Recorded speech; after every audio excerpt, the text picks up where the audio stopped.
¿Alguna vez has roto una promesa? Yo he roto promesas. Por ejemplo, he prometido llegar temprano a casa después de un día de trabajo y ha sucedido que no he cumplido mi promesa. He llegado tarde en varias ocasiones. He prometido, por ejemplo, llevar a mis hijos a algún lugar o comprarles algo y ha habido momentos cuando no he cumplido esa promesa. He hecho un pacto de membresía con la iglesia local donde me comprometí a vivir todo el listado de principios y prácticas del cristianismo que contiene y en ocasiones he fallado en vivir a la luz de esos principios y esos estándares de vida. Y si eres como yo, no solo has roto promesas, sino que otros han roto promesas hacia tu persona, lo cual te ha traído tal vez tristeza, tal vez desánimo, tal vez desconfianza. ¿Y todo por qué? Porque alguien no cumplió su promesa. De forma que en un mundo caído, en el cual vivimos, cumplir las promesas se vuelve en una tarea abrumadora cuando consideramos y entendemos que nuestros corazones están caídos como el mundo y que muchas de las veces romperemos nuestras promesas por lo frágiles y débiles que somos, por lo engañosos que pueden llegar a ser nuestros corazones. A lo largo, iglesia, de la historia de la humanidad, solo ha habido una persona que nunca ha roto sus promesas, y ese es Dios.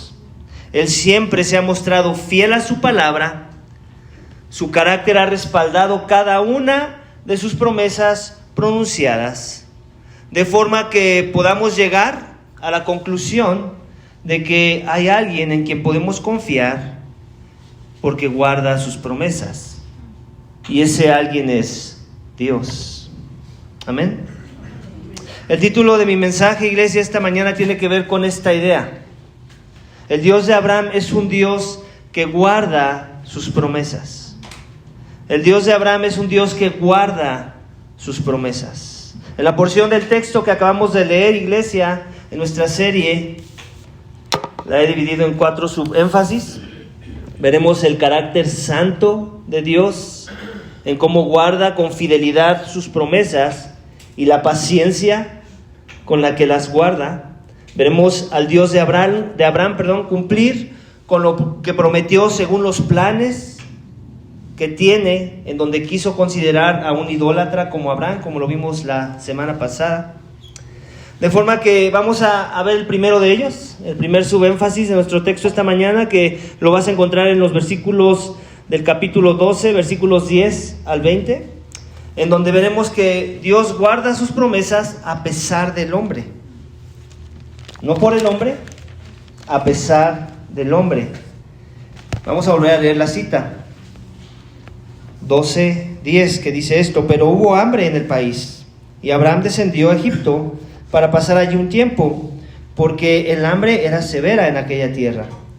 Cuando se estaba acercando a Egipto, Abraham dijo a Sarai, su mujer: mira, sé que eres una mujer de hermoso parecer, y sucederá que cuando te vean los egipcios, dirán: esta es su mujer, y me matarán, pero a ti te dejarán vivir. Di por favor que eres mi hermana, para que me vaya bien por causa tuya, y para que yo viva gracias a ti. Cuando Abraham entró a Egipto, los egipcios vieron que la mujer era hermosa. La vieron los oficiales de Faraón y la alabaron delante de él. Entonces la mujer fue llevada a casa de Faraón, y trató bien a Abraham por causa de ella. Le dio ovejas, vacas, asnos, siervos, siervas, asnas y camellos. Pero el Señor hirió a Faraón y a su casa con grandes plagas por causa de Sarai, mujer de Abraham. Entonces Faraón llamó a Abraham y le dijo: ¿qué es esto que has hecho?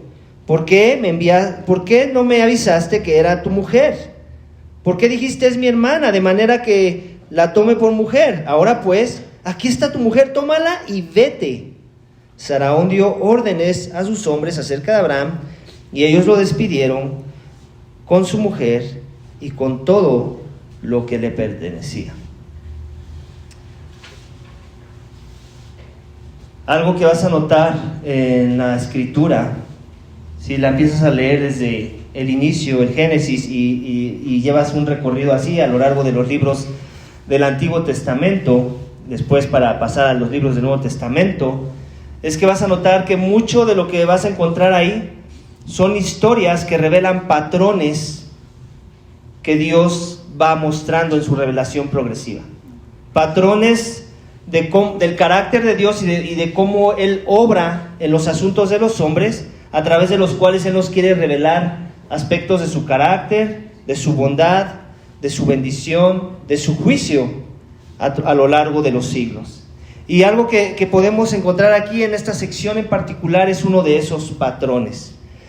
Los patrones de la forma en la que Dios va a mostrar su salvación, su cuidado, cómo Él guarda sus promesas para con los suyos.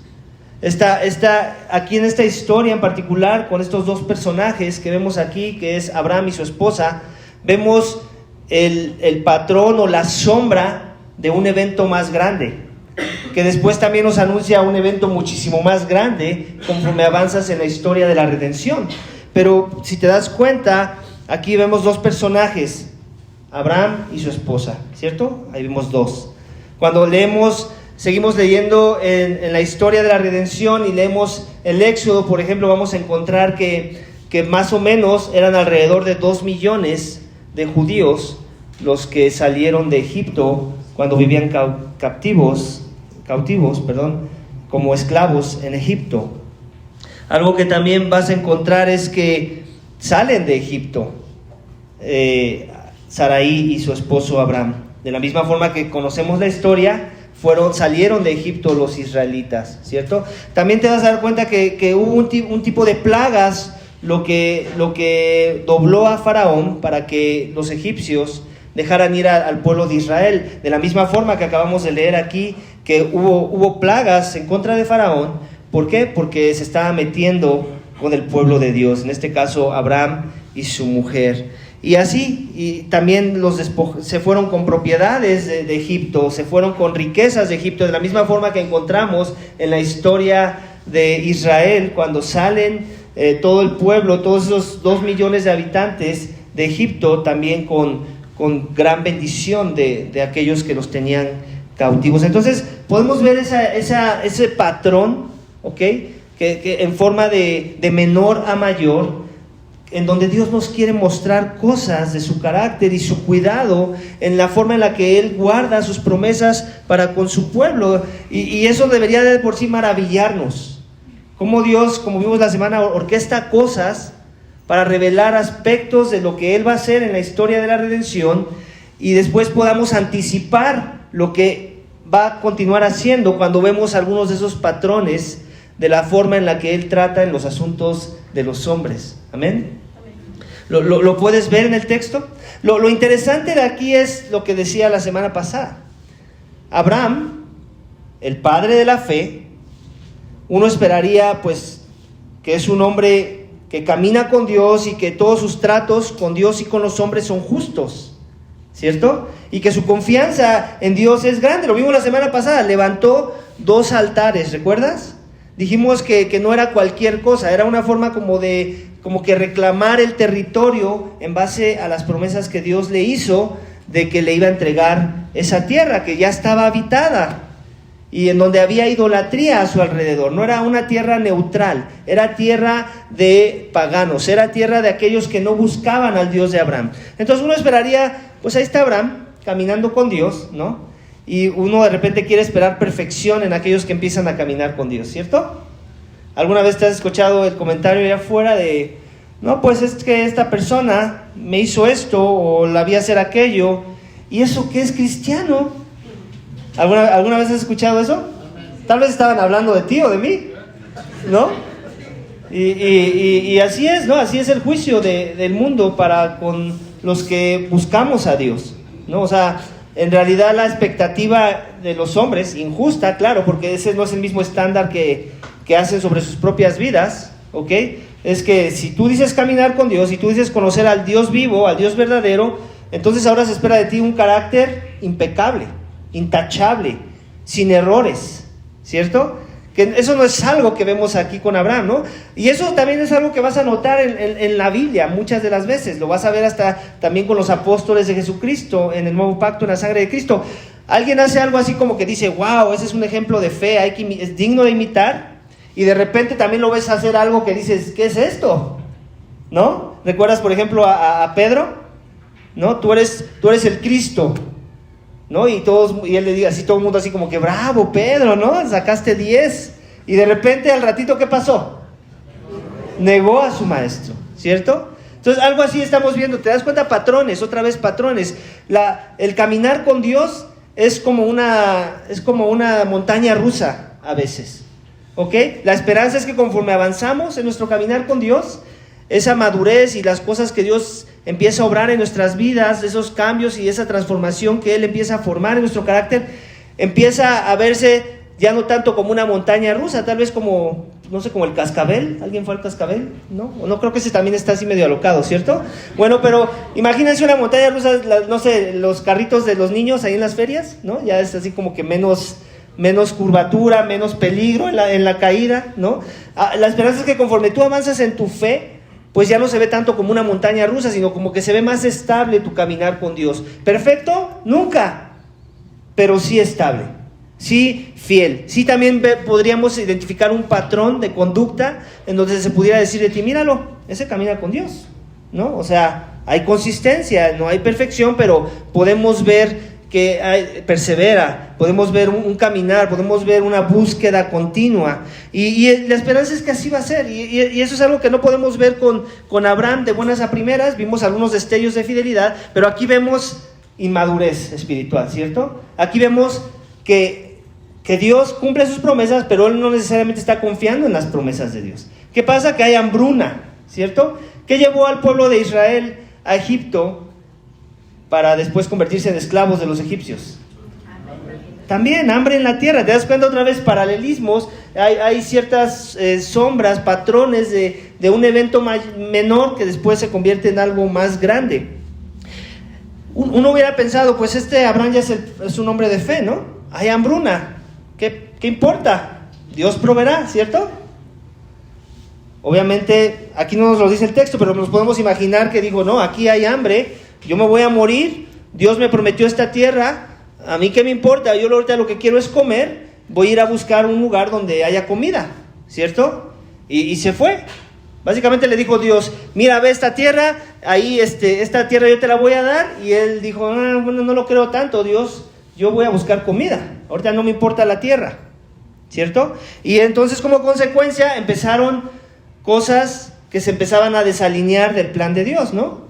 Empiezan aspectos de temor en su corazón, como pues a veces nos puede llegar a suceder, ¿cierto? Dios nos promete algo, Dios nos dice en el Sermón del Monte que si Él alimenta a los pájaros, que si Él viste a las flores, nosotros no deberíamos de tener ansiedad.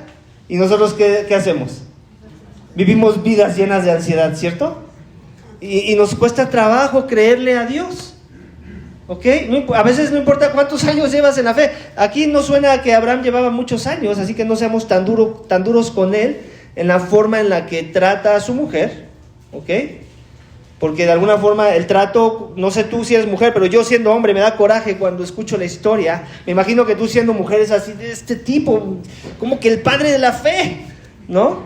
¿Por qué? Porque ves el trato, cómo él se quiere guardar a sí mismo, él quiere protegerse. ¿Te das cuenta? Algo muy parecido a un patrón que ya vimos antes en la historia de Génesis.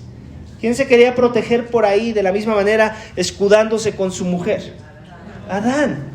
¿Te das cuenta? Sigue siendo esta misma idea, patrones de conducta, muchos de ellos buenos, muchos de ellos pecaminosos, que van a llevar a los hombres a lugares más profundos, más oscuros con respecto a su pecado a veces. ¿Ok? Entonces, ¿qué es lo que hace Abraham aquí? No, pues tiene miedo, ¿no? Él sabe que su esposa es hermosa. No sé tú cuándo fue la última vez que viste a una mujer que pensaste, esta la va a querer el rey de la tierra, que tenía 65 años. Yo ya tiene rato que no veo una mujer así que yo diría, wow, esa mujer es hermosa. de 65 años, ¿ok? No estoy diciendo que no haya mujeres hermosas de 65 años, no se me ofendan las de 65 para arriba. Lo que estoy diciendo,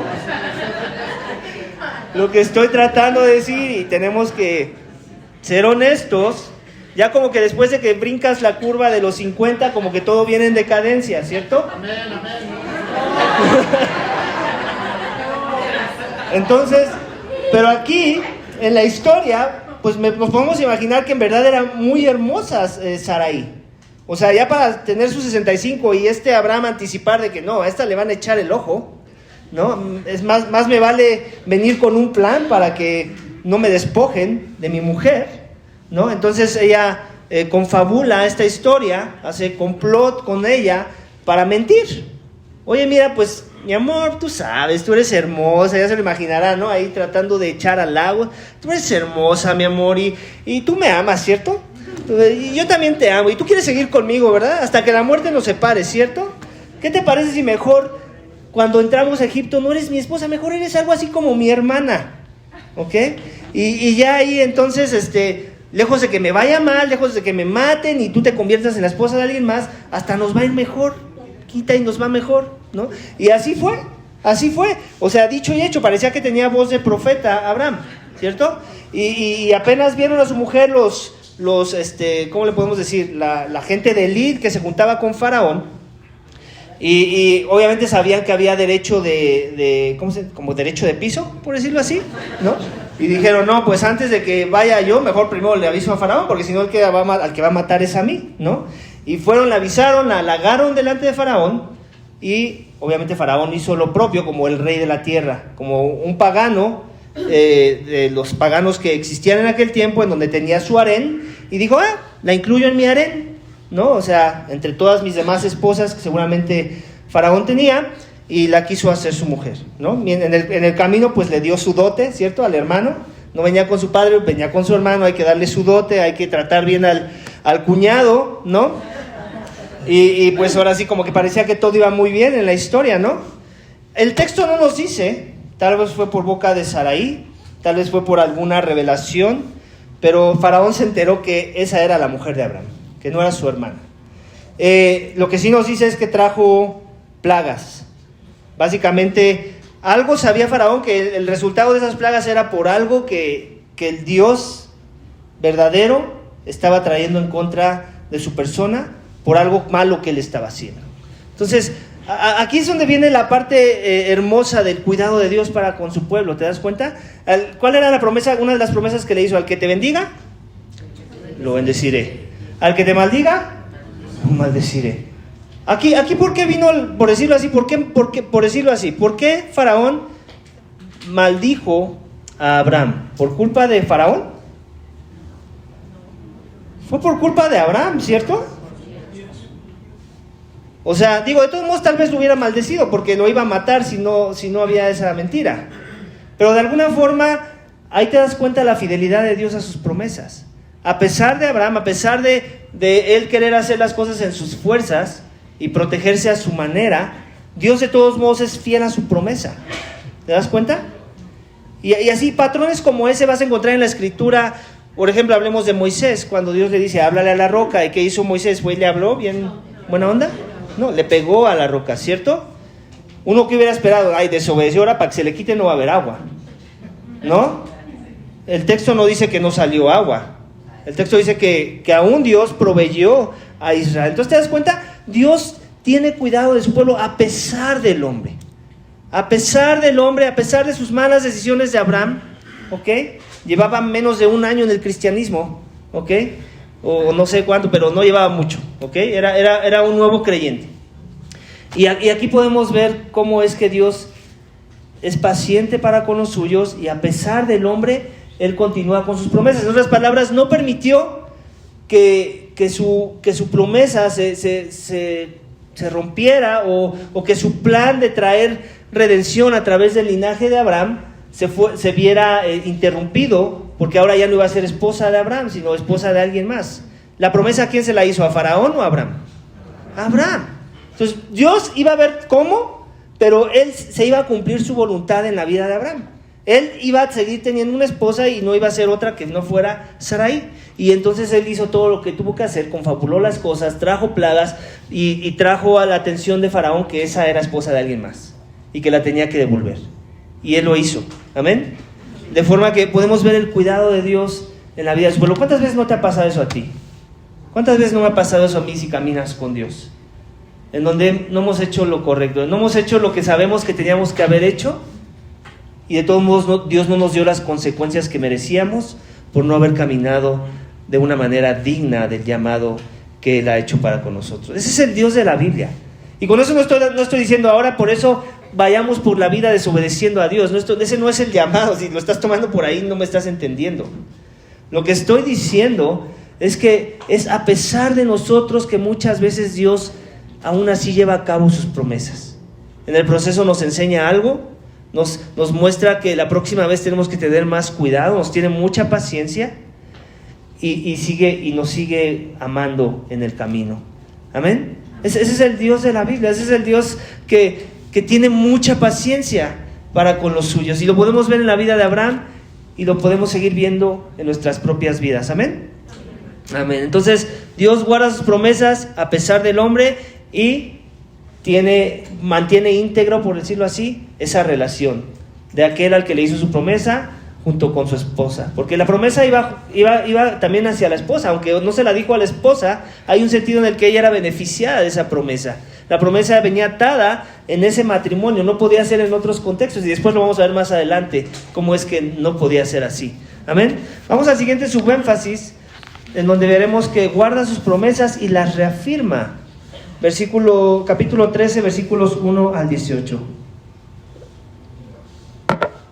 Vamos a leerlo rápidamente. Dice: Abraham subió desde Egipto al Negev, y su mujer, con todo lo que poseía, y con él iba Lot.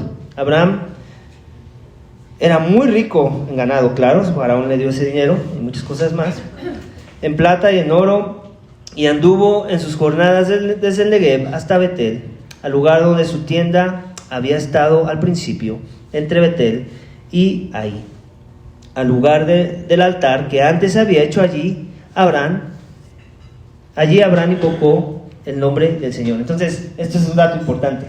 ¿A dónde regresó? Al lugar en donde había invocado a Dios. Ese es un dato importante. ¿Qué nos deja ver? Lo que ya te había dicho antes. O sea, Dios cumple sus promesas. Y no importa cuánto Abraham cambió los planes de Dios, él regresó al lugar donde Dios lo quería tener. ¿Estás de acuerdo? Entonces, muchas veces nos va a pasar así a ti y a mí. Vamos a hacer cosas, muchas veces por ignorancia, muchas veces por causa de nuestro pecado, muchas veces porque escuchamos un mal consejo y tampoco supimos discernir cosas. Vamos a hacer y tomar decisiones de cosas que Dios nunca nos dijo hacer, y después Dios nos va a regresar al mismo lugar. Él va a encontrar la forma, pero nos va a regresar al mismo lugar. Y entonces ahí veremos su fidelidad y su cuidado. ¿Ok? Él frustra muchas de las veces nuestros planes, y muchas veces esa frustración de planes es la providencia de Dios, es bueno, es un aspecto de su cuidado. Amén. Entonces vemos cómo, por eso que le puse este subénfasis, Él guarda sus promesas y las reafirma. Él está reafirmando. ¿Dónde fue que le hizo la promesa? Le dijo: mira, ahí esa tierra, eso que ves, eso va a ser tuya.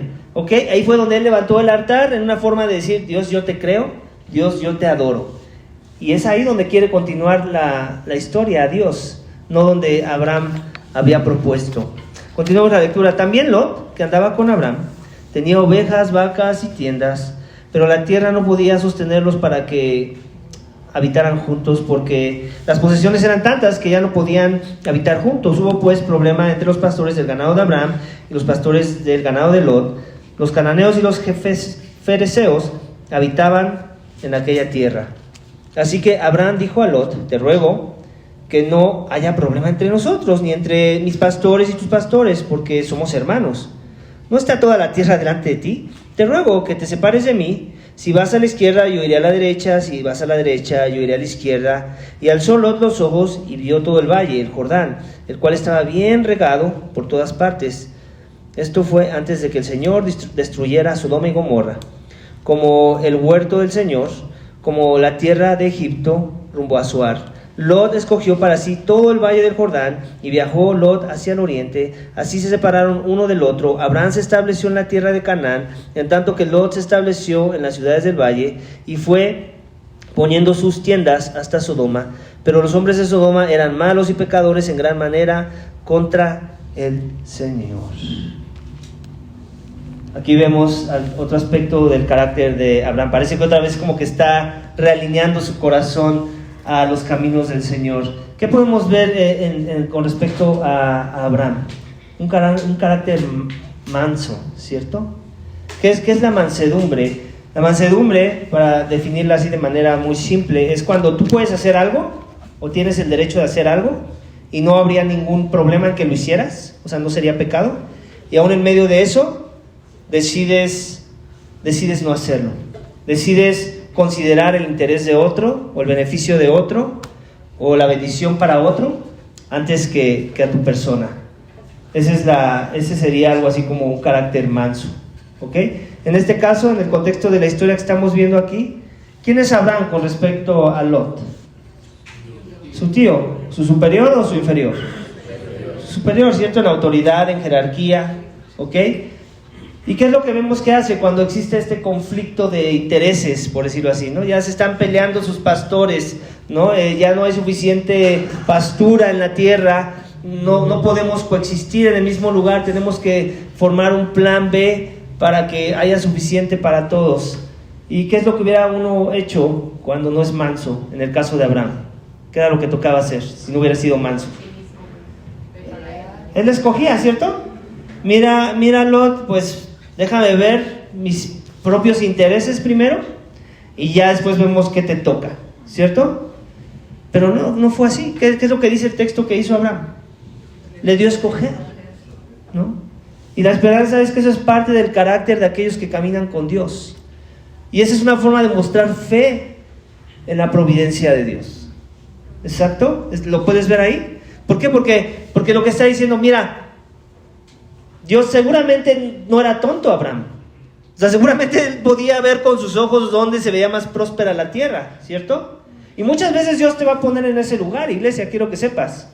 En ese lugar en donde vas a poder obtener beneficios por encima de alguien más. Pero lo que Dios está esperando de ti es que actúes con mansedumbre, que representes su carácter. Y básicamente eso es lo que podemos ver en el ejemplo de Abraham. Le dice a Lot, escoge tú, no me quiero pelear ni siquiera por eso. Digo, ya se están peleando los pastores, tú y yo no nos vamos a pelear. Y él escogió, ¿y te das cuenta con qué escogió? ¿Escogió con buenos ojos? Lot. ¿Qué dice al final? En versículo 13. Pero los hombres de Sodoma eran malos y pecadores en gran manera contra el Señor. O sea, él no escogió con ojos verticales, por decirlo así. Él no tenía sus ojos puestos en las cosas de arriba. Él se dejó engañar, él se dejó guiar por lo que podía ver con sus ojos, con lo que podía tocar. Él no estaba confiando en el Dios de Abraham. Abraham sí estaba confiando en su Dios. Y algo que tal vez seguramente consideró en su proceso es pues que escoja como quiera, ¿no? Y tal vez sabía que él iba a escoger la dirección de lo que se veía más próspero, pero que al mismo tiempo también era más malo, por decirlo así. Porque ¿con quién se iba a empezar a asociar Lot? Con gente mala, y lo vemos ahí en el paréntesis, hay un comentario, lo puedes ver. Esto era antes de que Dios destruyera Sodoma y Gomorra, ¿ok? O sea, el juicio de Dios todavía no había caído en esas tierras, pero nos está diciendo el autor a la audiencia original y a nosotros también, esas ciudades ustedes saben cuál fue su destino, ¿ok? Entonces, podemos ver eso, que Dios guarda sus promesas. Abraham como que lo empieza a entender otra vez, que Dios es un Dios de pactos, por decirlo así. Cuando hablamos de Dios de pactos, hablemos en esta dirección, no en una dirección de evangelio de la prosperidad, ¿no? Sino más bien en una dirección de las promesas que en verdad Él habló y de las cuales Él va a hacer valer y que se cumplan. Vamos a continuar la lectura, versículo 14. Y el Señor dijo a Abraham, después de que Lot se había separado de él, alza ahora los ojos y mira desde el lugar donde estás hacia el norte, el sur, el oriente y el occidente, pues toda la tierra que ves te daré a ti y a tu descendencia para siempre. Haré tu descendencia como el polvo de la tierra, de manera que si alguien puede contar el polvo de la tierra, también tu descendencia podrá contarse. Levántate, recorre la tierra a lo largo y ancho de ella, porque a ti, te la daré. Entonces Abraham levantó su tienda y fue y habitó en el encinar de Mamre, que está en Hebrón, y allí edificó un altar al Señor. Otra vez, ¿cuál es el símbolo del altar? Adoración y fe en Dios, ¿cierto? O sea, Dios, otra vez Abraham estaba como que renovando sus votos, por decirlo así. No, así, Dios, yo te creo. ¿Dónde dice el texto antes de versículo 13 que estaba Abraham? En versículo 12, para ser, Abraham se estableció ¿dónde? En la tierra de Canaán. Que eso fue lo que Dios le prometió. Y toda esta tierra que tú ves aquí, yo te la voy a dar. Y otra vez aquí Dios le está volviendo a hacer eco a las palabras que ya le había dicho. Esto no es nuevo. Esto ya lo vimos la semana pasada. Esta promesa de su descendencia, de cuán numerosa iba a ser, no es nada nuevo para Abraham. Muchas veces Dios también así con nosotros, ¿cierto? ¿Cuántas veces no hables tú? ¿Por qué crees que tenemos 4 evangelios en el Nuevo Testamento? Y 3 de ellos se parecen bastante. ¿Por qué crees? Porque tenemos que escuchar la voz de Dios una y otra vez, y a veces exactamente lo mismo. ¿Por qué? Porque esa es la única forma a veces en la que entendemos los designios de Dios, su voluntad para nuestras vidas. Tiene que haber repetición, y eso también sucede en un contexto ordinario de, no sé, hasta crianza de los hijos. ¿Cuántas veces no aquellos que tienen o han tenido el privilegio de tener hijos en casa, ¿ok?, tuvieron que insistir en la misma cosa una y otra, y muchas veces tenemos que seguir insistiendo, y uno se pregunta, ¿cuándo va a acabar esto? ¿No? ¿Cuándo voy a tener que dejar de repetir esta instrucción o este principio o esta prohibición? ¿No? Y así con Dios es lo que vemos aquí. Él le vuelve a repetir sus promesas. ¿Por qué? Porque Abraham es un olvidadizo, y así somos todos. Así eres tú, así soy yo. Se nos olvidan las cosas, se nos olvidan las palabras de Dios. Dios tiene que una y otra vez repetir y repetir y repetir, y es en ese proceso de repetición como que nos empieza a caer el 20. Dios nos tiene que adoctrinar, Dios nos tiene que llegar a esos puntos de la repetición para que entonces tú y yo podamos entender cosas que no entenderíamos a la primera, ¿cierto? Y esa es parte del por qué me gusta el mandato de no dejar de congregarse, como algunos tienen por costumbres. ¿Por qué? Porque parte del proceso de congregarme también es un ejercicio de repetición. Muchas veces vas a escuchar las mismas cosas desde el púlpito una y otra vez, y la esperanza es que aunque te aburras, aún lo vas a agradecer. ¿Por qué? Porque seguramente Dios quiere que escuches una y otra vez la misma verdad, porque seguramente todavía hay cosas que no has entendido de esa verdad, o tal vez ya lo has entendido, ya lo vives, pero en el momento que dejes de escuchar esas palabras que Dios te repite una y otra vez, te vas a desviar otra vez fácilmente, te vas a perder, te vas a desenfocar de las cosas que son de primera importancia. Entonces, gloria a Dios por su iglesia, amén.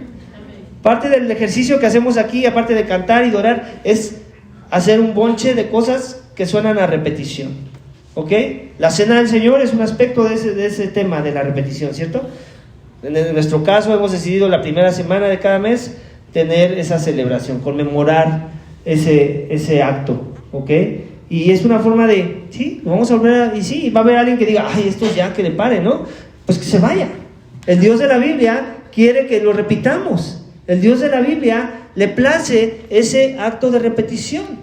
Y así con muchas otras cosas que hacemos. Oye, pastor, ¿ya cuándo le va a cambiar a esto? ¿Por qué no hacemos esto otro? No. ¿Es malo eso que hacemos? No es que sea malo, pero está muy repetitivo. Amén. La repetición es un aspecto importante de cómo Dios quiere trabajar en tu vida y en mi vida. Y mientras no sea algo malo o pecaminoso o que nos desvíe de la verdad de la palabra de Dios, pues lo vamos a hacer. Amén. ¿Estás conmigo en eso? Amén. La lectura bíblica lo vamos a hacer antes del sermón. ¿Es una mala práctica? No. ¿Es una buena repetición de una actividad que nos acerca a Dios, que nos ayuda a poner la mente en las cosas de arriba? Sí, nunca la vamos a dejar de hacer. Amén. Y así muchas otras cosas. Alguna vez añadiremos unas, alguna vez sí pondremos pausa por un momento en otras y después regresarán. ¿no? Nada, no pasa nada, siempre y cuando todo sea alineado a la voluntad de Dios, a los principios de la palabra de Dios. Amén. Entonces, aquí podemos ver que otra vez Dios reafirma su promesa a Abraham. Y después se lo va a volver a reafirmar por ahí más adelante. ¿Ok? Y esa es una forma en la que el Dios de la Biblia, trabaja, y vemos esos patrones de su conducta también, de cómo Él se relaciona con los hombres y una y otra vez les recuerda cosas de las promesas que ya había hecho anteriormente. Amén. Y lo hace para bien de los suyos, por amor a los suyos y con mucha paciencia. Porque, ¿qué se necesita? Hablando yo de que soy padre y tengo 3 pequeñitos, muchas veces en ese proceso de repetición yo necesito paciencia conmigo mismo también, ¿cierto? Y para hacerlo de buena gana, para cuando les diga, oye, acuérdate que dijimos esto, acuérdate que hemos dicho esto, hoy me pasó en la mañana, uno de mis hijos, ¿puedo prender la tele? Ya sabes que los domingos no iniciamos nuestro día prendiendo la tele. No, pero es que no tengo nada que hacer. No me importa, haz alguna otra cosa. Ahí tienes Legos, ahí tienes cuadernillos, tienes colores. No, esto es una regla.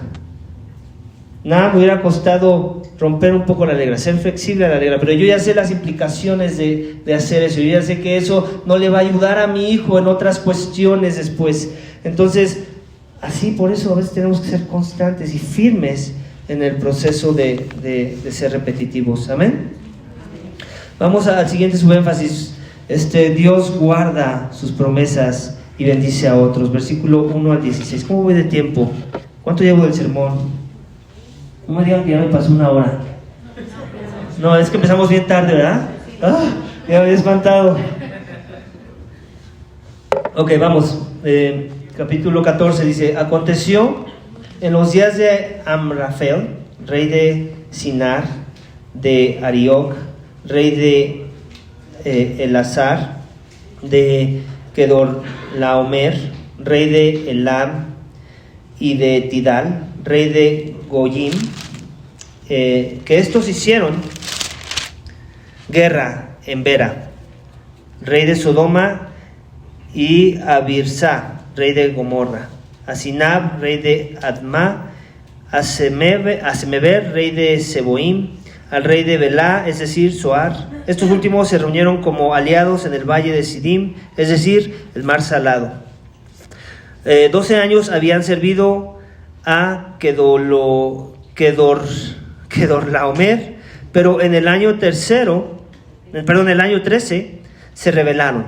En el año 14, Kedorlaomer y los reyes que estaban con él vinieron y derrotaron a los refaitas en Astarot, Carnaim, a los susitas en Am, a los emitas en Sabé, Kiriataim, y a los oreos en el monte de Seir hasta el Parán, que está junto al desierto. Entonces volvieron en Mizpa, es decir, Cades, y conquistaron todo el territorio de los amalecitas y también a los amorreos que habitaban en Hasezón Tamar.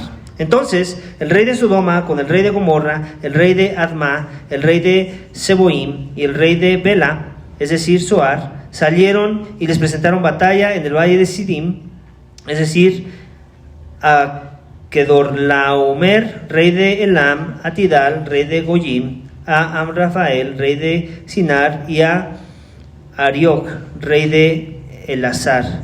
4 reyes contra 5.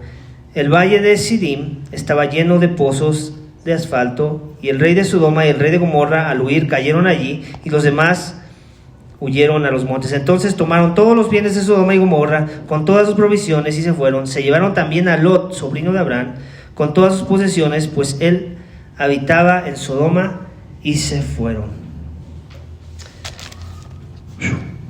Aquí lo que vamos a ver es esto, que Dios guarda sus promesas y bendice a otros. De hecho lo vamos a ver más adelante. Creo que me equivoqué en la cita, tengo que seguir leyendo.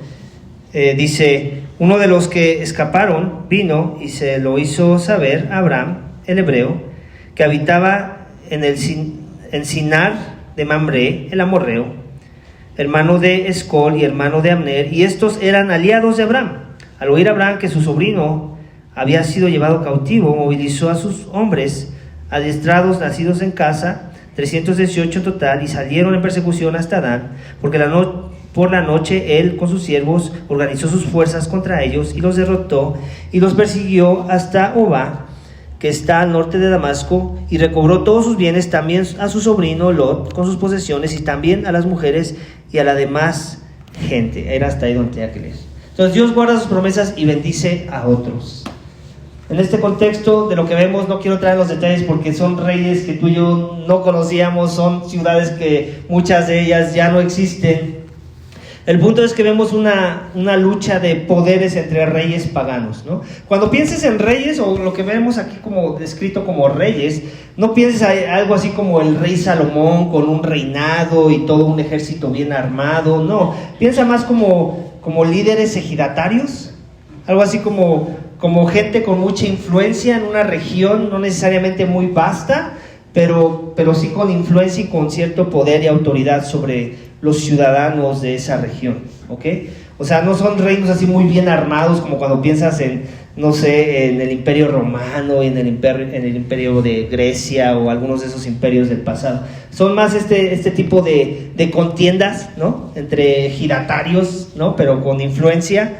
Es básicamente más el contexto ahí que otra cosa que queramos elevar en nuestras mentes. Pero al final, sí, representantes de los reinos de la tierra, ¿no? O sea, representantes de cómo es el corazón del hombre, de cómo que los reinos de la tierra siempre han tenido esa avaricia de ganar más posesión, de ganar más poder, de ganar más terreno, y lo podemos ver aquí en pequeñito, por decirlo así. De forma que, algo que también podemos ver en el texto, es que el reino de las tinieblas, aunque estén en el mismo lugar parados, de todos modos hasta entre ellos hay conflicto, ¿no? O sea, no ves que digas, somos reyes paganos, no caminamos con el Dios de Abraham y por eso nos unimos en una misma causa. Tú no ves eso, ¿cierto? Lo que ves es básicamente guerra, lo que ves es conflicto, lo que ves es que no hay amistad entre ellos, hay enemistad entre ellos, y esto es algo que nos llama la atención, ¿cierto? ¿Por qué? Porque esto no es el Evangelio. El Evangelio es la unidad. El Evangelio es el poder estar de acuerdo en las cosas que son de primera importancia. Y eso es algo que solamente lo puedes encontrar en la iglesia de Cristo. Aún en iglesia, en las diferentes denominaciones que pudiéramos tener entre iglesias, ¿qué es lo que nos une? Cuando obviamente hay doctrina sana en medio de todas esas denominaciones. El Evangelio, ¿cierto? Es en el Evangelio en lo que encontramos unidad. Es algo que no vas a ver tú en las culturas paganas o en aquellos que no adoran al Dios de la Biblia. Y al final, ¿qué vemos de la historia? Aquí, ¿quién vivía en Sodoma? Bueno, aquí vemos que los reyes de Sodoma y Gomorra como que perdieron, ¿no? La batalla. ¿Y a quién se llevaron entre las patas, como diríamos por ahí? A Lot, ¿no?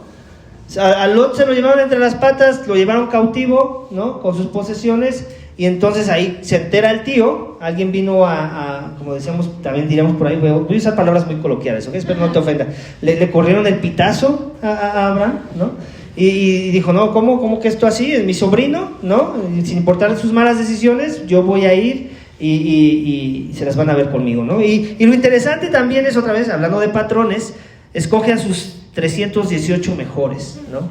Y esto tal vez te recuerda también una historia del Antiguo Testamento con Gideón, donde escogió también un número por ahí similar, de 300, ¿ok?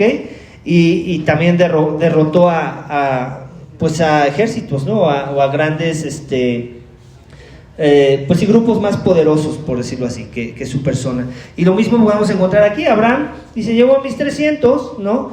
Y a ver cómo nos toca. Y ganó. Ahí la pregunta es esa, ¿en realidad ganó porque fue un buen estratega?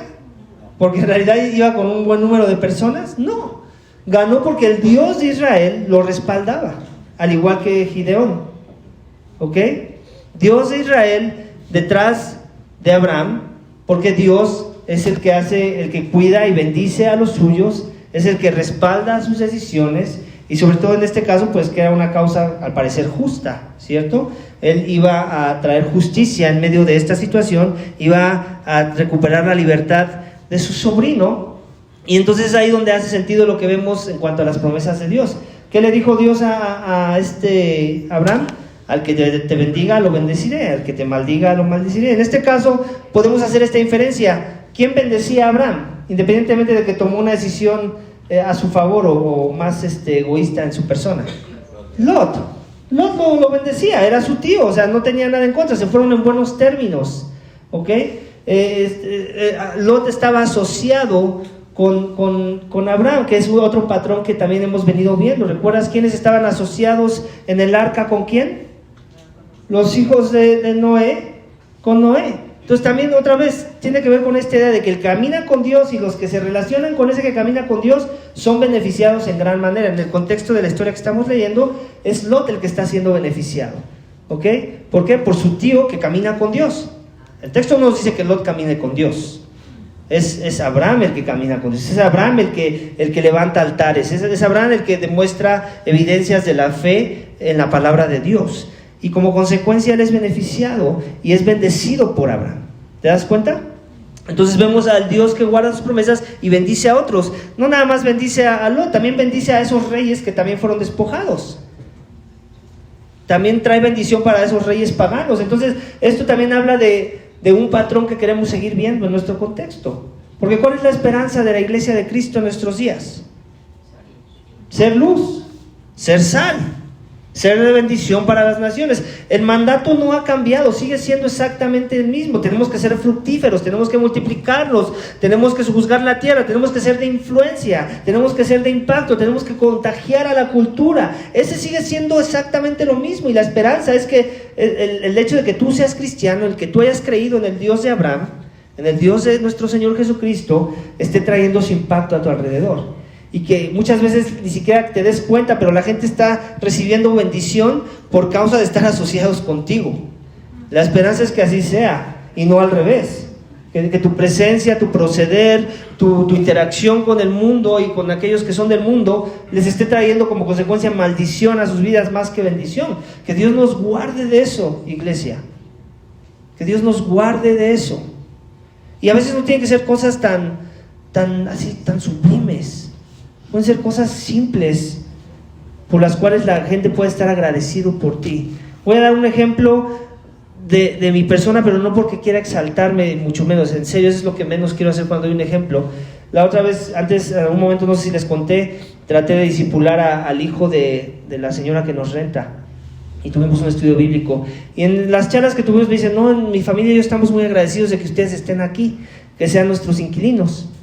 No me dijo por qué, ni le quise preguntar, pero yo dije, qué chido.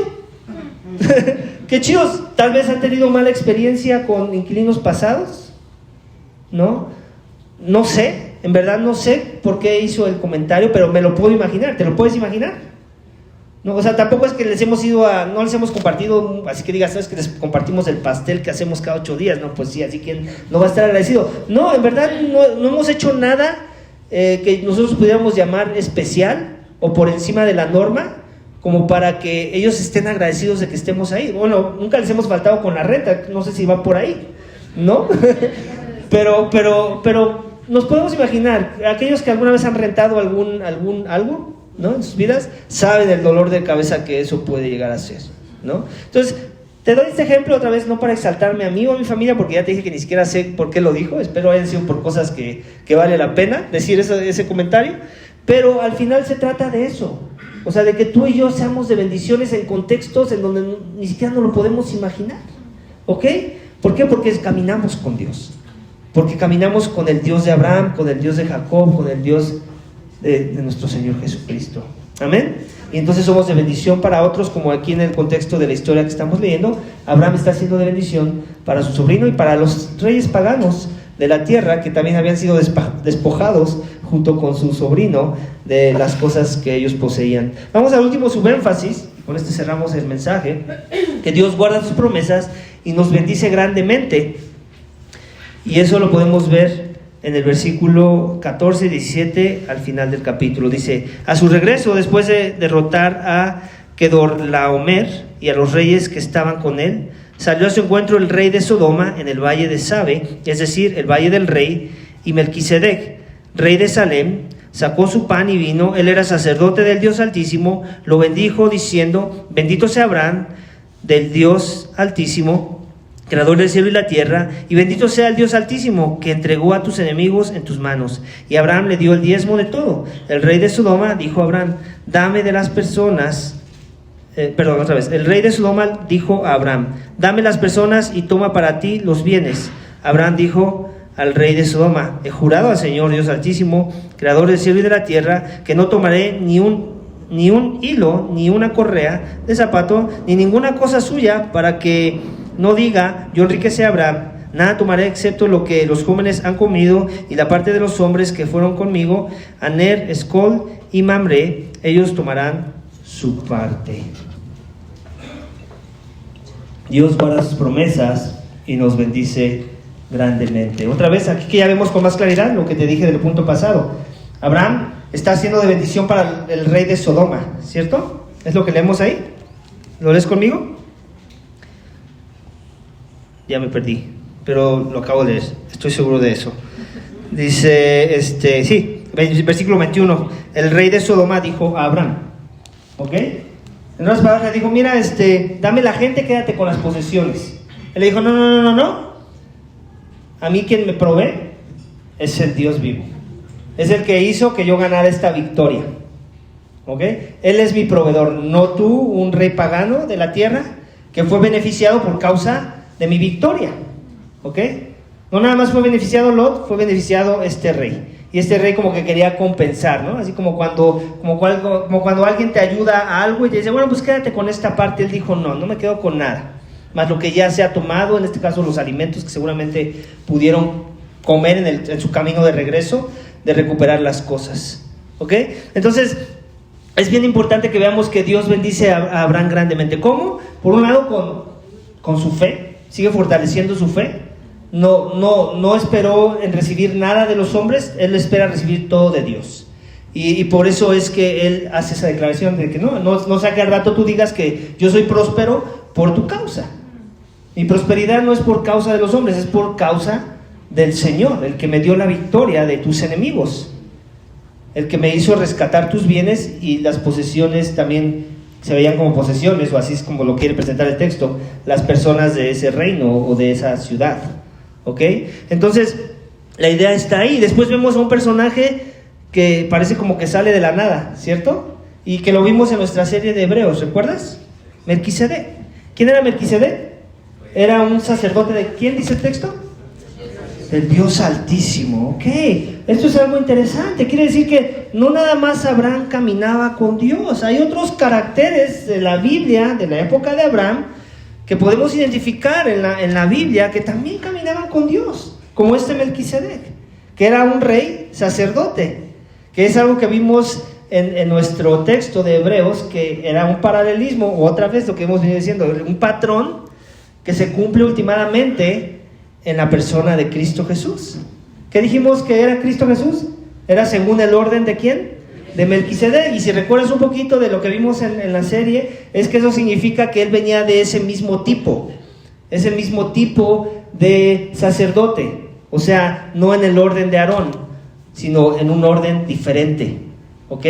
Con otro tipo de influencia, que trae otro tipo de bendición también, por decirlo así. ¿Qué es lo que vemos que hace Melquisedec aquí? ¿A quién bendice? A Abraham, al padre de la fe. ¿Ok? Se acerca a él, lo bendice, y también vemos un patrón en algunos elementos que él usa. ¿Cuáles son esos elementos que él usa? Pan y vino. ¿Dónde hemos escuchado eso? ¿Quién bendice a su pueblo, a los suyos, y también propone una cena con pan y vino para recordar cosas? Nuestro Señor Jesucristo.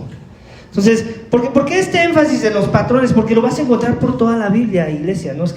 Ahora sí que no estoy siendo repetitivo por ser repetitivo, estoy siendo repetitivo porque en la medida que tú identifiques esos patrones, vas a poder identificar las cosas que Dios te quiere mostrar en su revelación, en su palabra. Y últimamente te vas a poder emocionar de ver el cumplimiento de esas repeticiones, de esas sombras, de esas figuras en la persona en donde se cumplen y se consuman todas las cosas, que en este caso es nuestro Señor Jesucristo. Él es el verdadero sacerdote de Dios. Él es el verdadero intercesor entre Dios y los hombres. Él es el que trae la verdadera bendición que tú y yo necesitábamos en medio de este mundo caído en el que vivimos, en medio de la lucha con nuestros propios pecados. Aquí vemos a Abraham otra vez ejerciendo fe. ¿En qué sentido? En que le da el 10% de sus posesiones. Aquí el texto no nos dice que él se los pidió, ¿sí? Melquisedec no le pidió esas posesiones a Abraham. Él lo hizo de buena voluntad, y también nos podemos imaginar que lo hizo por lo que ya dije antes, porque él descansaba en la provisión que Dios le pudiera dar. Él estaba descansando en que últimamente, si él daba ese 10%, no estaba perdiendo nada, porque tenía al Dios que le iba a proveer en todo lo que él necesitara. Y yo creo que este es otra vez otro principio que sería bueno aterrizar en nuestro contexto y hacerte esa pregunta: ¿de qué cosas me estoy aferrando? ¿Qué cosas me está costando trabajo despojarme, en donde no estoy imitando esta actitud de Abraham? ¿Okay? Y aquí no quiero hablar de diezmo ni de dinero, pueden ser todo tipo de cosas, todo tipo de situaciones, posiciones de influencia tal vez, cosas en donde tal vez vas a obtener un renombre y no lo quieres soltar, cosas que revelan que no estás descansando y confiando en la provisión de Dios para tu vida. Puede ser algún trabajo, tal vez. Sí, puede ser también dinero, ¿no? O sea, no lo vamos a sacar tampoco del mapa, no porque no quiera hablar de dinero, no puede ser ese también el caso. Entonces, ahí podemos ver a Abraham descansando en la provisión del Señor en el que él ha confiado, el que le dio la victoria y el que reafirmó su promesa de pacto, de bendición hacia su persona. La pregunta es si tú y yo, que tenemos una mejor revelación, mejorada, progresiva, que culmina y termina en la obra y persona de nuestro Señor Jesucristo, tenemos esta actitud de Abraham, o vivimos agarrados, aferrados, vivimos en una actitud de esto es mío, lo protejo, no lo puedo dar, me cuesta trabajo compartirlo, me cuesta trabajo ser generoso, me cuesta trabajo dar mi tiempo, me cuesta trabajo dar mi dinero, me cuesta trabajo dar mis dones, lo que sea que te cueste trabajo. ¿Es tu actitud como la de Abraham? ¿O es tu actitud como la de alguien que sigue caminando en el paganismo en el que caminó Abraham? ¿Quién es tu Dios? ¿Con quién caminas esta mañana, cristiano? Recuerda, en el Nuevo Testamento se nos dice que todo lo que se escribió de los antiguos también se escribió para nosotros. O sea, no pienses que este texto es relevante nada más para que sepamos, mira, Cristo, Melquisedec, paralelismo del menor al mayor, del tipo al antitipo. Qué chido que sepamos esas cosas. Pero últimamente, ¿cómo eso está transformando tu vida? ¿Cómo el que Cristo sea el antitipo, el mejorado, el mejor sacerdote, el mejor rey, está transformando tu corazón de forma que superas la evidencia de gracia de Abraham en tu vida? Porque si Jesús es un mejor sacerdote que Melquisedec, si es un mejor rey, pues la esperanza es que nuestros frutos de justicia son mejores que los de Abraham. Amén. Y si eso no está sucediendo, entonces la pregunta que nos tenemos que hacer es: entonces, ¿qué está pasando? Entonces, ¿dónde estoy parado? ¿De qué me jacto? ¿Por qué le presumo a Abraham que tengo una mejor revelación que la que él tuvo, si no puedo tener ni siquiera le puedo pisar los talones en la forma en la que él manifestó fe en el Dios de toda provisión? ¿Están de acuerdo conmigo? Es ahí donde hay que bajar el balón, es ahí donde hay que aterrizar la doctrina, no nada más en el intelectualismo religioso en el que podríamos caer a veces. ¿Amén, iglesia? Amén.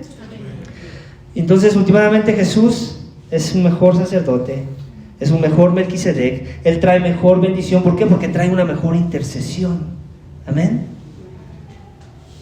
¿Por qué? Porque es un mejor pacto, con mejores promesas, con un mejor sacrificio. Y la esperanza es que tú has confiado en ese sacrificio. Y si aún Jesús no es tu más grande bendición, no es aquel en que has confiado no solamente el 10% de tu corazón, sino todo tu corazón, lo has abierto a Él y te has rendido ante Él porque entiendes que Él es tu más grande necesidad, porque entiendes que tu pecado te separa de Dios, porque entiendes que la ira de Dios está sobre ti. Si aún no has confiado en el mejor Melquisedec, en el mejor sacerdote, en la mejor salvación, en la mejor provisión, en el que trae verdadera bendición a los corazones de los que se arrepienten y creen en su nombre. Si aún no has confiado en Él, este es el llamado para ti esta mañana. Es ahí donde quiero que veas el evangelio de la salvación esta mañana, con este personaje que últimamente es el autor de los Hebreos, que asocia con una mejor revelación, que trae una mejor bendición a través de su vida, de su muerte y su resurrección. ¿Has confiado en aquel que murió en la cruz por tus pecados? ¿Vives para Él ahora? ¿Vives descansando en Él? ¿Esperando en su provisión para tu vida? ¿Esperando en sus promesas que son mejores?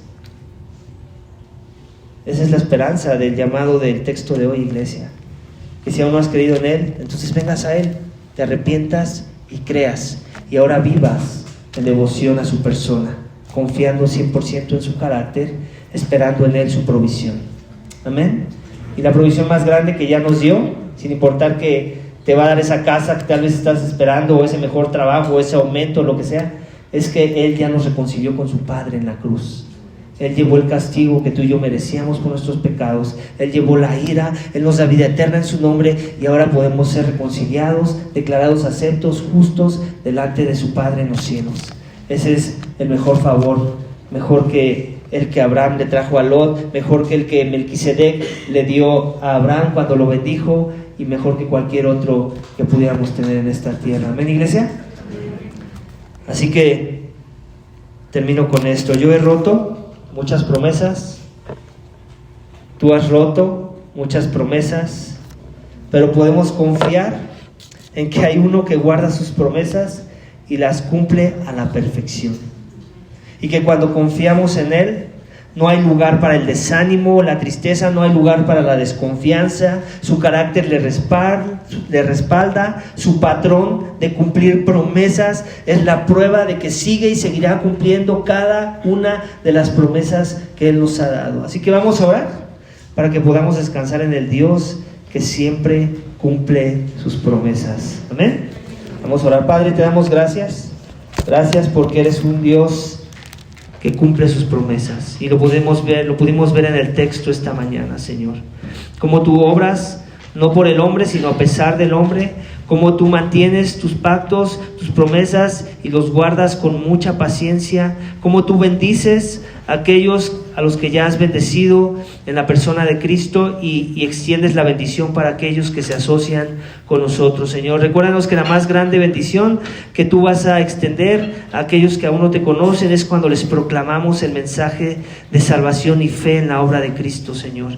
Ayúdanos a salir de nuestra zona de confort para hacer una bendición para las naciones de muchas formas, pero en particular de la forma en la que testificamos de tu obra redentora en la cruz, de la salvación por medio de la fe y no por obras, para que nadie se gloríe, Señor. Y gracias, Señor, porque podemos encontrar en Cristo un mejor sacerdote con mejores promesas y una bendición más grande que dura por el infinito, por la eternidad, porque Él nos salvó a precio infinito, a precio divino, y el costo de ese pago, de ese sacrificio, va a perseverar por la eternidad, Padre. Así que gracias por los que hemos creído, y rogamos por los que aún no han creído, Señor, para que crean y entonces puedan tener el gozo de la salvación que tú le has dado a los que te temen y buscan tu nombre.